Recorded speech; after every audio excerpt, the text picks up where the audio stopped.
없으니까 수많은 찬양들로 그냥 표현할 필요 없어 다시 고백합니다. 수많은 멜로디와 수많은 멜로디와 찬양들을 그렸지만 다시 고백하기 원하네. 주님을 하겠잖아. 주님은 나의 사랑 삶의 중심은 되시니 주를 찬양합니다. 주 사랑해요. 주 사랑해요. 못만나요. 말로 다 할 순 없어. 주 사랑해요. 찬양. 주 사랑해요. 주 사랑해요. 못만나요. 말로 다 할 순 없어. 주 사랑해요. 찬양받아 주님 사랑 다시 고백. 주님 사랑 다시 고백하는 생각 주신 감사해요. 주님 사랑 다시 고백. 주님 사랑 다시 고백하는 찬양 찬양 주신 감사해요. 다시 주님 사랑 다시 고백합니다. 주님 사랑 다시 고백하는 생각 주신 감사해요. 주님 사랑 찬양. 주님 사랑 다시 고백하는 찬양 주신 감사해요. 주 사랑해요. 주 사랑해요. 못만나요. 말로 다 할 순 없어. 주 사랑해요. 할까요? 주 사랑해요. 주 사랑해요. 못만나요. 말로 다 할 순 없어. 주 사랑해요. 찬양받아 주소서. 주님의 사랑이 저희 마음에 가득 채워지길 감사합니다. 이어서 찬양할 때는 주님께 감사드립니다. 찬양하겠습니다.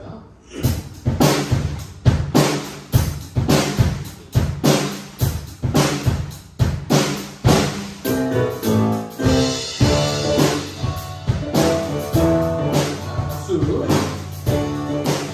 자, 들어가요. 주님께 감사드립니다. 주님께 감사드립니다. 주께 찬양하라. 기쁨으로 주께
주님 그의 자비는 영원하니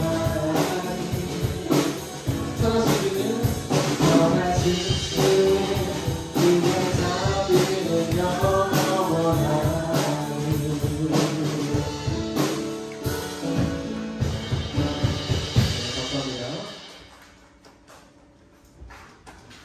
이곳에서 이어서 찬양하도록 하겠습니다.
이어서 찬양할 곡은 나를 향한 계획을 찬양하도록 하겠습니다.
이어서 찬양할 것은 하나님의 그늘 아래라는 찬양을 가도록 할 텐데 빨리 넘어가네요.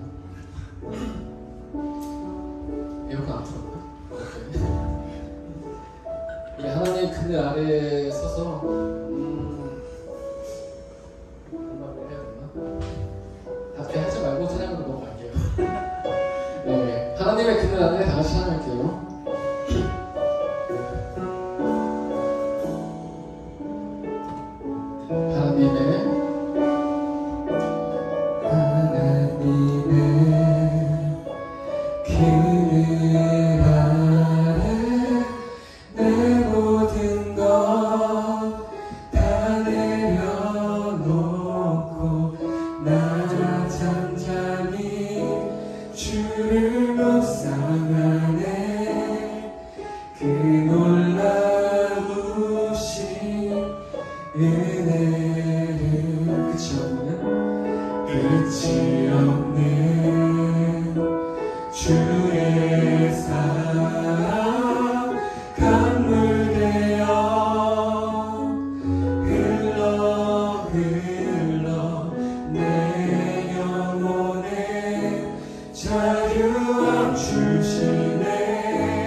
기도드리겠습니다.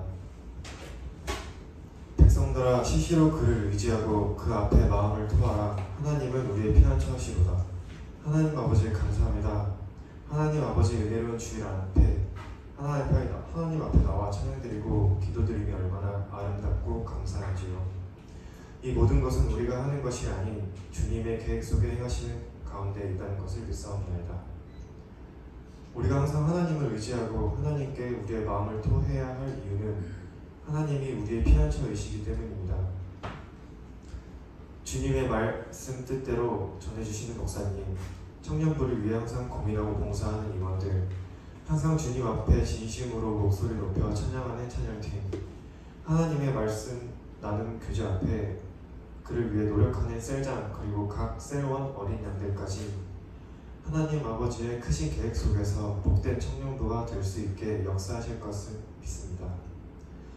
너희 가운데 고난을 당하는 자가 있느냐? 그는 기도할 것이요. 즐거워하는 자가 있느냐? 그는 시편으로 찬송할 지어다. 너희 가운데 병든 자가 있느냐? 그는 교회 장로들로 청할 것이요. 장로들은 주의 이름으로 그에게 기름을 바르며 그를 위해 기도할지라. 믿음의 기도는 병든 자를 구원하리니 주께서 그를 일으켜 세우시리라. 혹시 그가 죄를 범하였을지라도 용서받으리라. 저희 모두는 죄인이며 항상 죄를 지어가고 살아왔습니다. 우리가 이미 시험에 빠져 범죄했을지라도 죄책감에 빠져 세상 속에서 해결책을 찾는 것이 아니라 주님께 기도하는 마음을 주시옵소서. 주님은 죄인의 기도를 들으십니다. 회개하는 기도를 기쁘게 받으시는 것을 믿고 항상 하나님 앞에 진심 어린 기도할 수 있는 저희 청년부 그리고 제가 될 수 있도록 하여 주시옵소서. 이 모든 기도 예수님의 이름으로 기도드렸사옵나이다. 자, 시작. 그날에 여호와께서 그의 견고하고 크고 강한 칼로 날랜 뱀 리워야단 곧 꼬불꼬불한 뱀 리워야단을 벌하시며 바다에 있는 용을 죽이시리라. 그날에 너희는 아름다운 포도원을 두고 노래를 부를지어다. 나 여호와는 포도원지기가 되며 때때로 물을 주며 밤낮으로 간수하여 아무든지 이를 해치지 못하게 하리로다. 나는 포도원에 대하여 묘함이 없나니 찔레와 가시가 너를 대적하여 싸운다 하자. 내가 그것을 밟고 모아 불사하리라. 아멘. 예, 지난 시간 이제 하나님께서 남유다를 다시 회복하신다 하면서 헵시바요 뷸라다, 그러니까 나의 기뻐하시는 사랑은 내 신부다라고 새 이름을 주셨다고 했어요. 원래 버림받은 자고 이런 안 좋은 저주받은 이름이었지만 하나님께서 일방적으로 그냥 특별한 은혜로 회복시켜 주는 거죠. 그런데 이제 이사야서에서는 바로 그렇게 회복해 주신 그 날에 대해서 이렇게 표현해. 회복해 주신 날을 그날이다 이렇게. 이사야서에는 그날이라는 표현이 되게 많이 나와요. 그날. 그래서 우리 그 찬양이라는 옛날 찬양이 있어요. 그날이라는 찬양이 있어요. 그걸 오늘 부르려다가 너무 노티날 것 같아서 오늘 설교 찬양을 아까 우리 마지막 찬양단이 마지막 불렀던 그 찬양 있죠? 그거 이렇게 부를게요. 예. 그 다음에 이제 그런데 이 그날이라는 말도 역사적으로 유다가 회복한 그날도 되지만 또 이중적인 의미를 갖고 있어. 최종적으로 회복하실, 주님께서 회복하실 그 그날, 구원이 완전히 완성되는 세상 끝날, 그날에 대한 이중적인 그런 의미를 갖고 있거든요. 여러분이 이걸 좀 알고 있으면 성경을 볼 때 굉장히 또 여러분이 깊이 풍성한 그런 시야가 열릴 수가 있어요. 먼저 그날에 첫 번째가 역사적인 그날이 있어요. 역사적인 그날이 뭐냐면 바벨론에 의해서 이제 남유다가 멸망하고 포로로 끌려가는데, 이 성경에서 바벨론은 영적으로 어떻게 여러분이 알고 있으면 되냐면 세상 임금, 그러니까 사단이 말하자면 사단의 도성이라고 보면 돼. 사단이 지배하는 세상 나라를 상징하는 거예요. 남유다가 죄로 인해서 세상 나라에 지금 붙잡혀 있는 상황인 거지. 그래서 성경에서 보면 바벨론의 포로에서 해방하는 것을 먼저 1차적으로는 출애굽 사건 때 애굽에서 출애굽했던 거에 또 비춰서 설명도 하고, 최종적으로 예수님 다시 오셔서 세상 나라로부터 우리를 세상 나라를 심판하시고 구원해 주신 날과도 바벨론 사건을 연결해서 이렇게 설명하고 우리가 보면 돼요. 그러니까 성경에서 지금 바벨론의 이 포로의 사건은 굉장히 중요한 가운데 중심축을 갖고 있다고 보시면 돼요. 근데 이제 역사적으로 바로 이 바벨론이 메데파사 페르시아에 의해서 이제 멸망하고 남유다가 해방하게 됩니다. 이 회복된 날, 역사적으로 실제적으로 회복된 남유다가 회복된 날을 그날이라고 이제 이사야서 말하는 거예요. 그 다음에 이걸로 끝나지 않아. 여기에 역사적인 그날은 그림자일 뿐이고 실체가 있어. 실체가 뭐냐면 완성된 그날, 최후 승리의 날, 마지막 날, 우리 예수님 오시는 날, 그걸 말하는 거예요. 그래서 바벨론이 바로 하나님을 대적하는 인간의 도성, 사단이 왕으로 있는 인간 도성, 하나님이 왕인 그 사단이 왕노릇한 인간 도성을 예수님이 심판주로 오셔서 멸망시키고 최후 하나님 나라를 완성하실 것이다. 그래서 요한계시록에 새 예루살렘 성이 나오죠. 바로 새 예루살렘 성. 역사적으로 유다가 예루살렘으로 회복해서 가장 먼저 한 게 성전을 다시 재건하는 일이었어요. 예루살렘 성전을. 근데 이제 최후의 승리의 날에는 새 예루살렘 도성 우리에게 주신다고 약속했어. 그러니까 연결 매칭이 되는 거야. 그러니까 그림자고 실체고 항상 이렇게 연결하면 되는 거예요. 그 완성된 날이 실체, 역사적으로 유다가 회복된 날이 그림자. 자, 그러면 이제 여기서 이제 그럼 하나님께서 어떻게 저 그날을 회복하실 것인가? 이게 우리가 좀 또 중요한 의미가 있어요. 이걸 우리에게 적용해서 오늘 또 여러분에게 좀 또 귀한 신앙에 어떤 여러분이 교훈이 될 거예요. 하나님이 어떻게 그날을 역사를 이루시냐? 첫 번째는 리워야단을 심판하심으로 그날의 역사를 이루신다. 리워야단. 오늘 두 가지 방법이 그 첫 번째로 리워야단. 이 1절보다 21장 1절에 보면 그날의 여호와께서 그의 견고하고 크고 강한 칼로 날렘 뱀 리워야단, 곧 꼬불꼬불한 뱀 리워야단을 멸하시는. 자, 칼. 뭐로 상징할 수 있을까? 강한 칼. 우리가 말씀의 검이라고 그러잖아, 그지? 말씀, 우리 성경에 이게 전신갑주 중에 하나님께서 전신갑주 입으라 했는데 그 전신갑주 중에 유일하게 방어구가 아닌 무기가 뭔지 아세요? 말씀이고 성령이고 말씀이고. 나머지는 다 방어구야. 근데 딱 하나 말씀이고 확실하게 무기 하나만 되니까 우리는 말씀이고 하나 딱 주셨어. 근데 아마 예수님이 공생의 사역을 처음 시작할 때 40일 금식한 다음에 사단이 시험을 주죠. 세 가지 시험에서 예수님이 어떻게 이겨요? 말씀 가지고 있잖아요.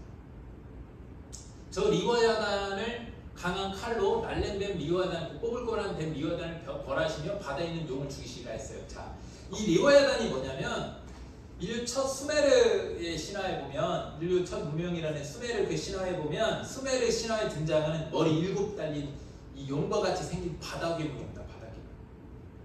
리워야단이 곳곳에 성경에서 이렇게 소개가 돼 있을 때가 있어요. 이 리워야단이 이제 말하자면 그 신화에 보면 지옥의 7 왕자 중에 하나고 지옥문을 지키는 그 자이고 죽음, 사람에게 죽음과 저주, 파멸, 혼돈, 공허함 이런 것을 좀 어둠의 신입니다. 한마디로 말하면 사단, 마귀, 네, 악령이죠. 근데 창세기에 보면 간교한 뱀이 유혹을 해가지고 선악과를 우리가 이렇게 따먹게 합니다. 선악과를, 그죠? 근데 그때 하나님께서 그때 선악과를 범한 뱀을 어떻게 벌하신다고 하느냐? 창세기 3장 14절과 15절에 보면 이렇게 말씀합니다. 여호와 하나님이 뱀에게 이르시되 내가 이렇게 하였으니 네가 모든 가축과 들의 모든 짐승을 더욱 저주를 받아 배로 다니고 살아있는 동안 흙을 먹을 자라 해놓고 15절에 어떻게 심판하시느냐? 내가 너로 여자와 원수가 되게 하고 내 후손도 여자의 후손이 됐어. 여러분 성경에서 여자의 후손이라고 칭하는 게 딱 이때다. 다 성경은 아버지 아들, 너는 내 아들이야 이런 식으로 가거든. 근데 여자의 후손이라고 하지 않아.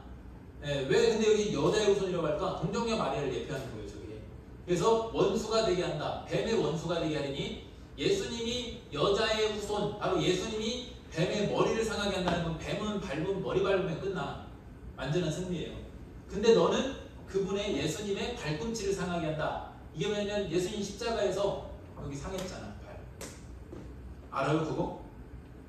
예수님 십자가에서 어떻게 하냐면 여기 옆에 참 찔리잖아요. 참 찔리고 원래는 여기를 정강이를 저 도끼나 이런 칼로 쳐요. 그러면 물이 쫙 일로 피가 몰리는 상황에서 빠져가고 죽거든. 마지막에 은혜를 베푸는 게 빨리 죽여주는 거야. 여기를 치는데 예수님은 여기를 치지 않고 옆구리 창을 찌르거든. 그 다음에 발꿈치는 여기 못이 박히잖아. 그지? 그거 얘기하는 거야. 창세기 선악과를 딱 범한 다음에 가장 먼저 하나님께서 벌을 내리시기 전에 구원을 먼저 약속하죠. 이게 우리 하나님이에요. 인류가 죄를 짓자마자 너 죽어라가 아니라 먼저 살릴 길을 먼저 제시해 주신다. 약속하신 다음에 그 다음에 벌을 주시는 거예요. 사람이 우리는 그런 존재예요. 얼마나 대단한 존재인지 아세요? 뱀에게는 경고가 없어. 그냥 넌 바로 너는 저주야, 벌이야. 근데 사람에게는 어떻게 해? 일단 내가 너 이렇게 살릴 거다 나중에. 그런 다음에 벌을 주시는 거예요. 우리는 그런 존재, 특별한 존재. 왜? 하나님의 자녀니까. 근데 여기 보면 핵심이 어떻게 해요? 예수님이 결국 저 뱀을 심판하신다 했잖아요. 하나님께서는 인류를 유혹한 저 뱀, 옛뱀 마귀, 리워야단을 최종적으로 심판하시는 거예요. 그 요한계시록 12장 3절에도 이렇게 나오죠. 하늘에 또 다른 이적이 보이니라. 한 큰 붉은 용이 있어. 머리가 몇 개라고 했어? 7개. 내가 아까 신화에서 리워야단도 머리가 몇 개라고 했어요? 7개. 그 붉은 용 옛뱀 마귀 그 머리가 7이요 뿔이 10이라. 저 뿔은 말하자면 세상나라의 권세를 말하는 거예요. 세상을 다스리는 게. 세상나라는 지금 누가 통치하는 거예요? 저 옛뱀 마귀가 통치하고 있는 거예요. 이해되죠? 여러분 요거 다 요한계시록이랑 스가랴랑 다 에스겔이랑 공부하면 다 이렇게 설명할 수 있거든요. 어쨌든 뿔이 10이라. 그 여러 머리의 7 왕관도 마찬가지예요. 세상의 왕들, 세상 나라의 왕들은 지금 누구 손 안에 있는 거예요? 저 리워야단, 저 붉은 용, 옛뱀 마귀의 손 안에 있는 거예요. 그리고는 9절에 보면 큰 용이 내쫓기니 옛뱀 저거 다음에 할까요? 그런데 하나님께서 누구를 통해 심판하신다 해서 내가 아까 전에 예수님을 통해서 바로 약속하신 대로 유다의 족속, 유다의 후손으로 오시고 다윗의 후손으로 오신 예수님이 왕이 되셔서 바로 저 옛뱀을 깨부순 다음에 세상 나라를 쫙 정리하신 다음에 영원한 하나님의 나라를 세우신다 이 말입니다. 이걸 바로 이게 그날인 거예요. 그리고 나서 이제 12장 9절과 2절에 보면 그 내용이 나오죠. 그래서 큰 용이 내쫓기니 옛뱀 곧 마귀라고도 하고 사단이라고도 하고 온 천하를 빼는 자라 그가 땅으로 내쫓기니 그 사자들 그와 함께 하늘에 있던 타락한 천사 원래 사단은 천사였어요. 천사장이었어요. 그 천사 루시퍼가 이제 천사를 따르던 다른 천사 3분의 1과 함께 하나님을 대적하다가 이제 패배하고 땅으로 떨어집니다. 하나님자를 넘보다가 그 땅에 떨어져서 이 땅에서 와서 사람을 괴롭히는 게 바로 귀신 악령이야. 우리의 조상신이 아니라 우리의 조상신은 아무 상관없어. 사람은 죽으면 지옥 아니면 천국에 가 있어요. 죽은 즉시. 우리가 그래서 이 땅에 귀신이라고 믿는 것들은 다 뭐예요? 저 타락한 천사들인 거예요. 성경적으로. 여러분 이해됩니까? 성경적인 가치관. 그래서 그들이 땅에서 우리를 막 괴롭게 해요. 막 괴롭게 해요. 그런데 2절에 보면 20장 2절에 보면 용을 근데 잡았대. 예수님 잡아. 옛뱀이요 마귀요 사단이라 잡아서 어떻게 하신다고? 1000년 동안 결박한다. 1000년은 완전수예요. 영원히 결박한다. 자 여러분 이게 뭐냐면요. 예수님이 오셔서 저 옛뱀 마귀를 잡으셔서 완전히 결박한다. 지금은 어떻게 하고 있어? 이 땅에 저것들이 막 우리를 괴롭히고 있잖아. 악령들이.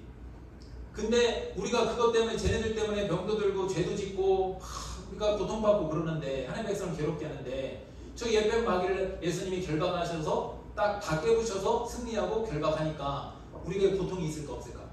인제 없는 거지. 그걸 약속해 주는 거예요. 그래서 마귀가 완전히 패배하고 사단이 자, 또 목사님 사단은 뭐고 마귀는 뭐예요? 사단은 구약적인 표현이고 마귀는 신약적인 표현이 똑같아요. 네. 똑같습니다. 이 마귀 사단을 완전히 패배하고 완성된 천국에서는 그럼 뭐가 없느냐? 그래서 아까 리오에단이 바다의 신이라고 했죠. 바다의 신. 그리고 고대 사람들은 바다를 자꾸만 두려워해요. 왜 두려워합니까? 바다에 나가면 갑자기 폭풍이 일어나잖아. 바다는 그리고 칠흑같이 어두워. 그러니까 사람에게는 이 두려움이고 고대 사람들이 그래서 우리나라로는 용왕신이지. 이 용왕신을 가장 두려워했어요. 우리에게 해를 입히고 언제 승질머리가 바뀌어가지고 우리를 막 점령할지 몰라. 그런데 예수님이 저를 결박했기 때문에 천국은 뭐가 없느냐? 21장 요한계시록 20장 1절 보면 또 내가 새하늘과 새 땅이 이제 예수님이 오셔서 완전한 전 세계적인 새 창조가 일어나서 완전히 새하늘과 새 땅에서 우리가 살게 되는데 바로 천국, 영원한 천국을 말하는 거예요. 그 영원한 천국에는 처음 하늘과 처음 땅이 없어졌고 바다도 뭐가 없다고 그랬어? 바다도 다시 없더라 했어.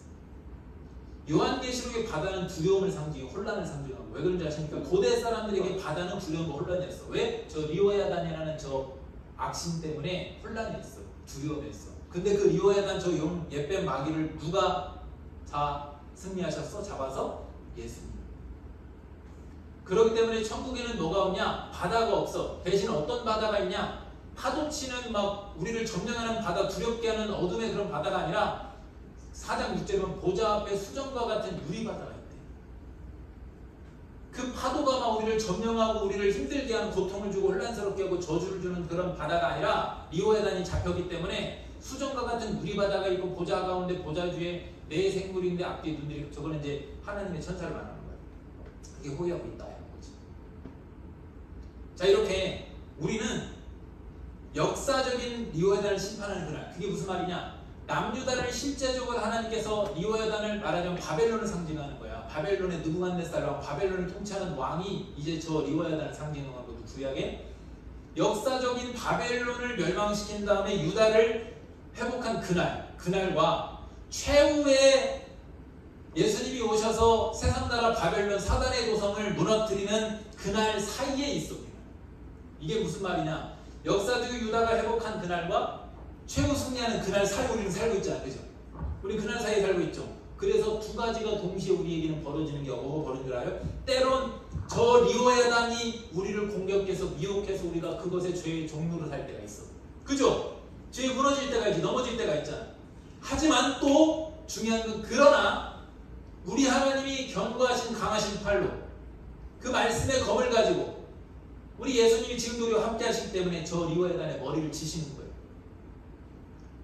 그래서 우리는 날마다 넘어지고 날마다 지는 것 같지만 다시 이겨. 왜? 누가 함께 하시니까? 예수님이 우리와 함께 하셔서 날마다 이기게 하시니까. 여러분 일주일째 삶 가운데 무너지는 날들이 많이 있었을 겁니다. 실패한 날도 있었을 거예요. 근데 괜찮아요. 친절이 나왔잖아.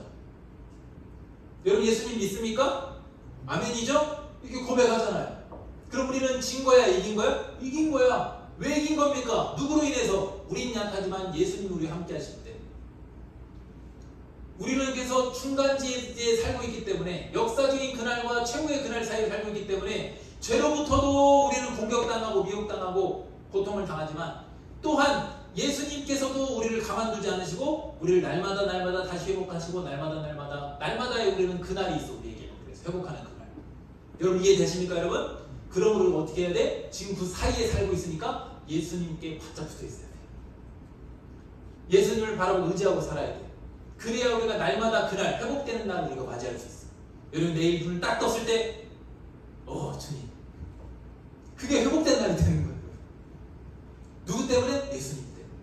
그러다가 또 낮 동안에 살다가 갑자기 부러져. 옆에 누가 신경질하면 둘이 사귀다가도 남자친구랑 사귀게 된단 말이야. 응? 이렇게 되잖아. 일터에서도 사랑이 때문에 이렇게 되잖아. 성질나게 되고 이렇게 되지. 그런 많은 요소들이 있어. 어려운 힘든 일들이 있어. 하지만 리워야단의 공격이 있지만 결국 우리는 다시 어떻게 또 돼? 이긴다 이 말이지. 예수님.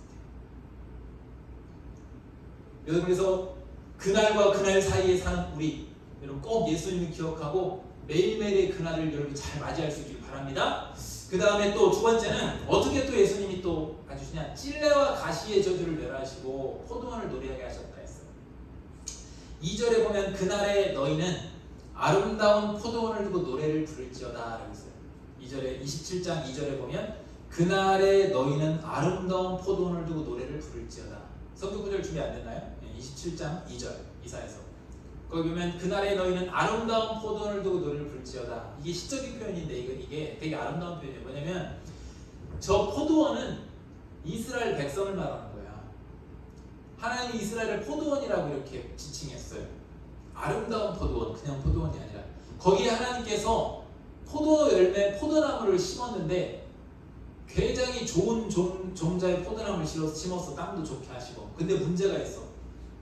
이 이스라엘이 아름다운 상급 포도 열매를 맺는 것이 아니라 들포도를 맺는 거였잖아요. 그 내용이 5장 2절에 있어요. 땅을 파서 돌을 제하고 극산품 포도나무를 심었도다. 그 중에 망대를 세웠고 또 그 안에 술틀을 받더니 하나님은 가꿔주셨다는 거예요. 이스라엘 백성을 양육하셨다는 거예요. 농부가 되셔서 하나님께서. 근데 좋은 포도 맺기를 바랬는데 들포도를 맺어요. 들포도는 써서 못 먹는 포도야. 상품 가치도 없을 뿐더러 사람들에게 버려지는 포도야. 아무 가치 없는 쓰레기밖에 안 되는 땔감도 안 되는 그런 포도가 되어버렸다는 거예요.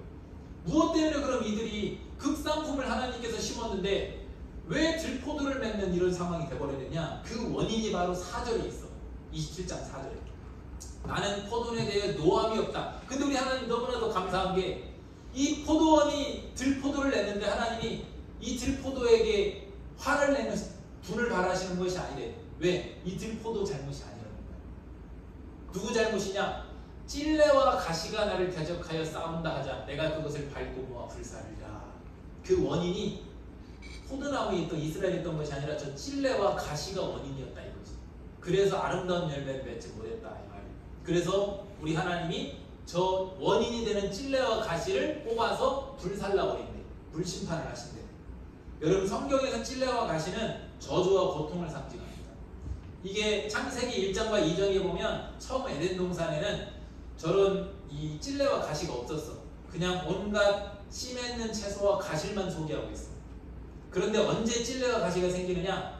사람이 선악과를 딱 범한 다음에 죄가 들어온 다음에 창세기 3장에 보면 그때 나와. 이제 가시덤불이 나와. 3장 17과 18절 보시오. 아담이 그때 내가 내 아내의 말을 듣고 내가 내게 먹지 말라 한 나무의 열매를 먹었은즉 선악과를 먹었지. 땅은 너로 말미암아 저주를 받고 너는 내 평생의 수고하여 그 순간을 먹으리라. 왜? 땅이 내게 가시덤불과 엉겅퀴를 낼 것이다 했잖아. 그러니까 저 가시와 엉겅퀴는 하나님이 창조할 때 있었다 없었다? 없었어. 저 가시와 엉겅퀴는 무엇 때문에 발생된 건? 죄 때문에 저주로 인해서 만들어진 거지. 그러니까 저기 우리 이사야서의 찔레와 가시는 죄로 인한 저주고 우리를 방해하는 요소예요. 근데 그거를 하나님께서 불살라버리고 아름다운 포도원을 다시 우리에게 만들어주십니다. 우리를 아름다운 포도원이 되게 해주십니다. 우리를. 이게 약속이에요. 그래서 이사야는 이런 회복의 날에 대해서 그날이다 라고 표현을 했어요. 바로 이 회복의 날. 그래서 1차적으로 남유다가 진짜로 이제 본국으로 귀환해서 이제 회복됐을 때 이들이 바로 저 아름다운 포도원의 노래를 부르면서 이렇게 찬양을 하면서 영광을 돌립니다. 이걸 알고 이사야에서 우리가 다시 아름다운 포도나무가 된 것. 이게 1차적인 회복이야. 그리고 이 포도원 역사도 역시 마찬가지로 최종적으로 완성된 포도원이 있어요. 이걸 예표하고 있어요. 그게 바로 이제 27장 6절에 보면 이렇게 말씀하고 있어요. 후일에가 바로 마지막 날에 야곱의 뿌리가 박히며, 야곱의 뿌리가 박힌다는 것은 뿌리가 뽑혔는데 뿌리가 견고하게 박혀서 이스라엘의 우미 돋고 꽃이 필 것이라 그들이 그 결실로 진위를 채우리라. 아름다운 포도 열매, 극상품의 포도 열매를 풍성하게 맺게 해주시겠다 이 말이에요. 누가? 하나님께서. 왜? 어떻게 해서? 찔레와 가시덤불을 제어주셔서 불살라버리셔서 죄의 요소들을 불살라버리셔서. 그 다음에 이사야서 11장 1, 2절에 이새의 줄기에 한 싹인다. 이새가 누굴까? 다윗의 아버지잖아. 이새의 줄기란 다윗의 후손으로 오신 예수님을 예표하는 거예요. 그 예수님이 뿌리에서 한 가지가 나서 결실할 것이요 그 위에 예수님의 위에 여호와의 영, 성령을 통해서 지혜와 총명의 영이고 모략과 재능의 영이고 지식과 여호와를 경외하는 영, 그 성령을 통해서 예수님이 이 땅에 하나님 나라를 선포하셨어. 십자가에서 죄를 완전히 저 찔레와 가시 저주를 다 물리쳐주셨어. 그리고 그리스도의 계절을 오게 하셨어. 아름다운 계절을 오게 하셨어. 그래서 아름다운 열매를 맺게 해주셨어. 우리는 이제 예수님 안에서, 여러분 예수님 믿기 이전에는 죄의 열매를 맺어요. 가시덤불을 맺어요.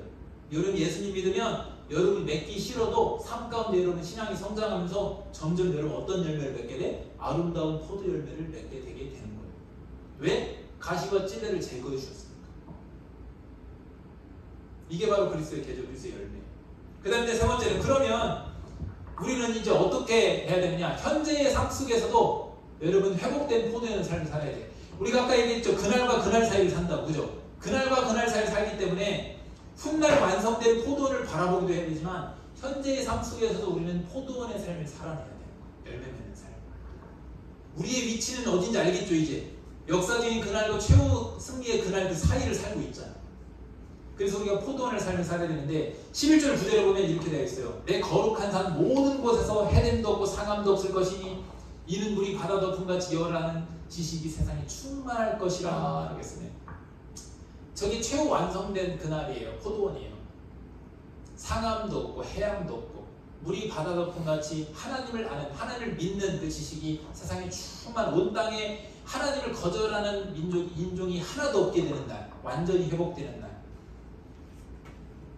근데 이거를 알고 우리가 이 땅에서 이걸 전하를 바라보면서 이 땅에서 아름다운 포도원 삶을 살아야 되는데, 이 포도원의 삶에 대해서 여러분 잘 아는데 아가서라는 게 있어. 솔로몬 아가서. 애기 낳는 서가 아니라 아가서. 사람 이야기거든요. 이게 어떻게 됐냐면, 솔로몬이 절대적 권력을 가진 왕이잖아요. 솔로몬은. 근데 거기 나온 술람미는 출신이 비천해. 말하면 솔로몬 왕의 포도원을 지키는 포도원지기의 딸이야. 굉장히 비천해. 살도 새카맣고 손도 다 텄어. 그래서 솔로몬은 왕인데, 이 솔로몬이 이 비천하고 이런 그 햇볕에 그을리고 이런 여인을 사랑해. 이유가 안 되잖아. 말도 안 되잖아. 그죠? 상식적 이해가 안 되잖아. 근데 여기에 아가서의 솔로몬 누구를 예표해? 예수님이야. 아가서의 그리고 술람미 여자는 누군지 아세요? 우리야, 성도. 우리는 사랑받을 자격 없고 비천한 존재야. 근데 우리 예수님은, 왕이신 예수님은 우리를 그렇게 사랑해 주셔. 이 이야기가 아가서인데 이 서로 간에 솔로몬의 술람미 여인을 향한, 근데 또 웃긴 게 있어. 술람미보다도 솔로몬이 자꾸만 술람미한테 구애를 해. 내가 너를 사랑한다. 우리도 똑같아. 우리가 주님께 먼저 사랑 고백을 하기보다는 예수님이 적극적으로 우리에게 항상 사랑 고백을 하고 우리를 사랑해 주셔. 이런 관계가 아가서에 소개되어 있는데 어떤 형식으로 되어 있냐? 아가서는 참고적으로 뮤지컬 형식으로 되어 있다고 하는데, 뮤지컬 같아. 노래를 서로 주고받아요. 자꾸 뮤지컬처럼. 아가서는 사랑 노래를 서로 프로포즈하고, 그 이 사랑 이야기를 통해서 예수님과 성도 사이의 사랑이 어떠해야 되는가를 하는데, 거기에 중요한 게 포도원에 대한 이야기가 나와. 그 얘기가 이제 아가서 2장 10절과 13절을 보세요. 보면 띄워줘 보세요. 아가서 2장 저기, 나의 사랑하는 자가 내게 말하여 이르기를 나의 사랑 내 어여쁜 자야 일어나서 함께 가자. 예수님 우리에게 말하는 거예요. 얘들아 이제 함께 가자. 왜 함께 갈 수 있어요? 겨울 7년이 지나고 비도 그쳤고 지면에 이제 하나님께서, 예수님께서 가시와 가시와 저기를 다 제거해 주셨기 때문에 다시 꽃이 피고 그리스도의 계절이 오는 거야. 새가 노래할 때가 일어나는데, 비둘기 평화를 상징하지. 비둘기 소리가 우리 땅에 들리는구나. 열매들이 있어. 무화과 나무도 이스라엘을 상징해요. 푸른 열매가 익었고 포도나무도 이스라엘 상징이에요. 포도나무는 꽃을 피워 향기를 토하는구나. 나의 사랑 나의 어여쁜 자야 일어나 함께 가자. 이게 무슨 말이에요? 예수님과 함께 이 땅에서 살면서 포도원을 아름답게 갖고 가자라는 거예요. 그 다음에 또 15절과 16절에 보면 우리를 위하여, 근데 문제가 있어. 포도원을 우리가 이 땅에 갖고 갈 때 여우란 놈이 나와. 이 여우, 곧 포도원을 허무는 작은 여우를 잡으라. 저 여우가 방해의 요소, 죄인 거예요. 우리의 포도원에 꽃이 피었다. 열매를 맺으려고 꽃이 폈는데 저 여우를 이제 잡아야지. 내 사랑하는 자 내게 속하였고 예수님께 속하였고 나는 그에게 속하였고 예수님도 우리에게 속했대. 예수님과 우리가 하나가 돼서 한 몸이 됐어. 그럼 그가 백합화 가운데서 양떼를 먹이는구나. 예수님 우리의 목자가 돼서 양떼를 먹이는구나. 이게 아가서에 대해요. 얼마나 아름답습니까? 예수님이 솔로몬을 통해서 우리에게 사랑 고백을 해주신 거죠. 아가서에서 뭐 하자는 거예요? 이 땅에서 예수님 안에서 함께 포도원을 아름답게 갖고 가자. 열매를 맺자. 열매를 맺으면 뭐를 제거해야 된다고? 여우를 제거해라. 유혹을 제거해라. 속지 마라. 그리고 열매를, 꽃을 지켜라. 우리 함께 가자라고 하는 거죠. 여러분 이 땅에 얼마나 예수님이 우리를 사랑하십니까? 그리고 우리는 최후의 포도원을 바라보면서 이 땅에서 예수님과 함께 포도원을 아름답게 갖고 갈 수 있길 바랍니다. 말씀 정리할게요. 하나님은 첫 번째로 역사적인 유다의 회복, 즉 리워야단 바닥임을, 사단이 속한 세상 나라, 죄, 이런 것들을 1차적으로 실제적으로 남유다를 회복시켜서 보여주셨어요. 찔레와 가시, 죄를 제거하셔서 아름다운 포도원을 유다 백성에게 실제로 역사적으로 보여주셨어요. 이건 그림자예요. 그 다음에 이거 말고 최종적으로 그날은 어떤 날이냐? 최종적으로 우리는 바라봐야 할 날이 있어. 최종적인 하나님의 백성의 회복, 즉 사단에 속한 세상 나라를 다 예수님이 심판하시는 날.